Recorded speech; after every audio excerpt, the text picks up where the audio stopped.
Welcome back to the Core Cars News Tech Lab. Today we got some breaking news happen. I didn't want to wait for tomorrow. Net neutrality has a date to be voted on at the FCC. The FCC has said later in April, on April 25th, the FCC will vote on rules that will restore net neutrality. Now, what does this mean for cord cutting? What's the impact? And if they're going to vote on this month, when will we expect it to actually go into place? We're going to answer all those questions and give you a quick rundown of what's happening here in a quick moment, because this is a big hot topic and has a lot of implications for cord cutting. First though, if you're new here and you like what we do, every Monday through Friday we break down the biggest stories happening in the world of technology impacting cord cutting and more. If you like it, hit that subscribe button or hit that thumbs up. Doing one or both lets YouTube know you enjoy what we do here, so YouTube recommends our videos to more people.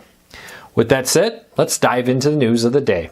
The FCC announced today that on April 25th, they will be voting on restoring net neutrality rules that were rolled back in 2017. Now, honestly, right off the bat, fully expect this to be passed. I'll be very shocked if it doesn't. The majority of the members have expressed support for this plan. Now, with that, what does that mean? So basically, that moves internet companies into a Title II regulated companies. It moves regulation a lot from the FTC to the FCC, where they will have more regulatory control over the internet services. Now, this is what it was a while back again. Until 2017, there were several years where net neutrality was in place. What does net neutrality mean? It's kind of a hot button topic here, but in short, the FCC could put limitations in. It says that cable companies can't prioritize certain data over others, can't try to favor, for example, if Comcast wanted to say our streaming services have priority over YouTube TV, we're going to try to slow down YouTube TV or charge YouTube TV more money in order to be on our networks. That can all relate to different things here that cause net neutrality rules to kick in. Sounds great. What does this mean for cord cutting? Well, in the long run, it could have a lot of implications. All these streaming services often compete with services from companies who are also internet service providers. Comcast, Spectrum, and others have their own streaming services out there. And this, in theory, would prevent those companies from putting unfair advantage in there.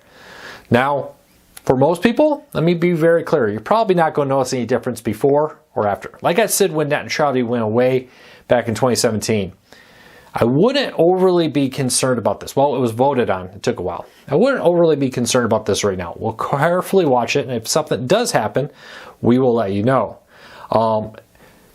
Be aware of the fact that for a while, this is probably not going to go into effect. The FCC is going to vote on it this month, but there's probably going to be a lengthy court battle. Now, by default, when new rules come in place, there's typically a grace period where they say in 60, 90, 100, whatever days, these rules will come into effect. Before that happens, I fully expect there to be several lawsuits to challenge it. AT&T, amongst other companies, have come out very vocal in objection to this and says they're going to fight to block this, that they don't have the authority to do it.